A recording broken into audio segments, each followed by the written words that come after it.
প্রান্ত, হ্যাঁ নামাজে তো যাবি না, আমি যাই নামাজটা পড়ে আসি। মাহাজন জুতা আহে তোলে কবি কি আমি নামাজে গেছি, ঠিক আছে? আচ্ছা ঠিক আছে। তাহলে কাজ কর, যাই। মেরা নামাজ পড়তে যায়, নামাজ তো পড়তে যায় না, যায় কাম ফাঁকি দিতেন নিগে। উনি যায় নামাজ পড়বো আর আমাকে দিয়া সব কামটি করাইবো।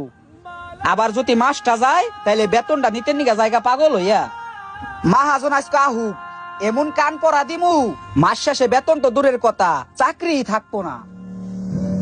দিলাম আর কিছু বুঝে না, দিলাম এই নাম। দিলাম আর কিছু বুঝে না, যাক, আজকের পর থেকে এই গ্যারেজের মালিক আমি। আমার বাপে তো আর এই গ্যারেজ যাইবো না, এই গ্যারেজের মালিক হন থেকে আমি। আমার নামে দলিল করে দিছে, বুঝোস নাই? খালি ব্যবসাটা হন আমি বুঝে নিলিব, বুঝছোস? আসসালামু আলাইকুম ভাই। ওয়ালাইকুম আসসালাম। আপনি এই সময় গ্যারেজে? জি, এখন থেকে এই গ্যারেজে আমিই থাকবো, কারণ আমার আব্বা এই গ্যারেজটা আমার নামে দলিল করে দিছে, বুঝছো? মাশাআল্লাহ, শুনে খুশি হইলাম।